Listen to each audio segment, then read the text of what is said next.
Hi guys, my name is Nonima Tigela. Welcome to my YouTube channel. So today I want us to quickly look at what was happening in the Senzomewa trial. I'm just going to do a short video to take you back, and you know that today it was accused number three's first time in the witness box, and he takes a central stage at this moment because he needs to tell us his version of events, what happened, etc.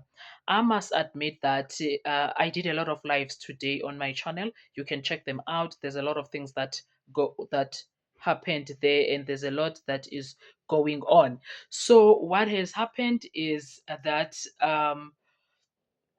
Nessie started like in a way that was very positive. Came back to tell us about Accused One's complaints. Accused One was thanking the court, which is Judge Ratam Kwatling, for his intervention. They now got hot water throughout from the last day they were in court until today. And also, he acknowledged that he was moved from the cell that he was living in to another cell, even though it's dark because of the lights. And it's not just his cell that has light issues, it's others, so it's an issue there. And then he also mentioned Duguti today they went to bath in another building, but same at Hosimampuru, where they managed to get a hot water and bath in a shower. So those were great things that Umnise mentioned this morning. And then from there, he called Mr. Mngube. Mr. Mngube told us his names, take uh, took the oath, and then after that they started. I'm one of those people that were feeling like, oh, Gossiam, what's going on? What is Missy doing?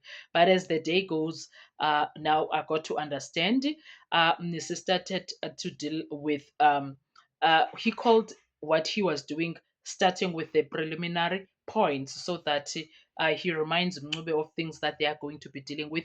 He did his preliminary points, and then he packed them so that he will come back to them as they progress with their leading of each other. And then the next thing that he did was to he actually the next thing that he did was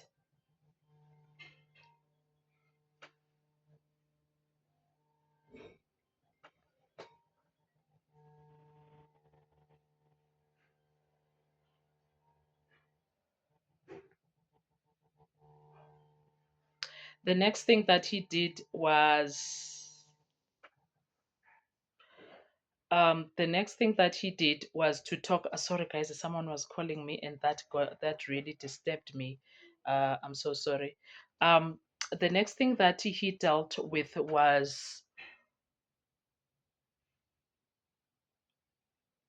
eyewitness versus forensic evidence, and the other one he dealt with the memory of the people inside the house and the legal evidence that they dealt with.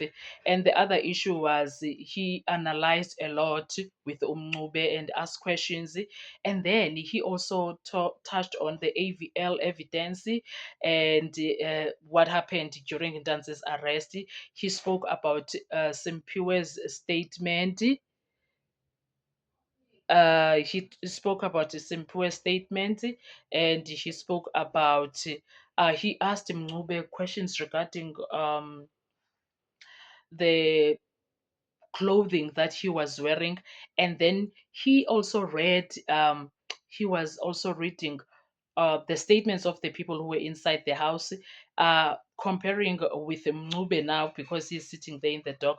They spoke about his features, his description, and they also dealt with the dreadlocks, how short and how long they were they for Mube at the time when the incident happened. They spoke about his alabaster, his skin color, and the people inside the house, the ones that were read there, they said he was dark skinned, and there is one that said he was tall and dark, the first intruder. So there's a lot of mess that is happening there. It's not even funny.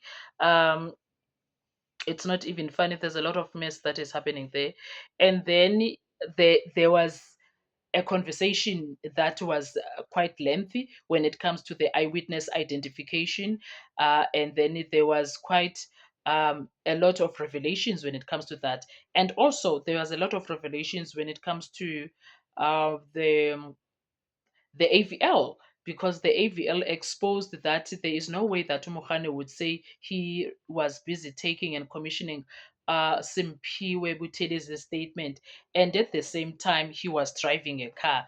So those are some of the issues that came out, and I know we were all looking forward to hearing from Umnube, and most people are not happy because he's very calm. Others are saying at sorry, Ngatudle ashwagandha. Others are saying, oh, there's a lot of things that people are saying, but I say being calm is what is needed inside the courtroom. You can't be rogue inside the courtroom. You need to be respectful at all times, and I guess that is what he is doing. And you must also remember that umncube ugabadia wamakhosi nekudala ehambe court, so he knows what he is doing. He knows why he is doing what he is doing, and um, I'm so happy with the manner in which they are moving with Umnisi. Eventually, they are going to do things right.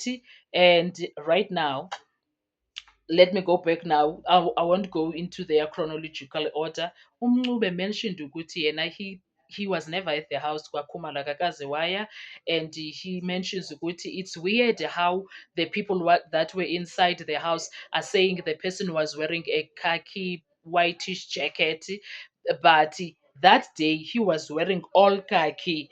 And then it's weird that they are going to talk about the jacket, and then it's weird that the so-called hurt that is supposedly belonging to him, it does not have his DNA. That is very strange, he said.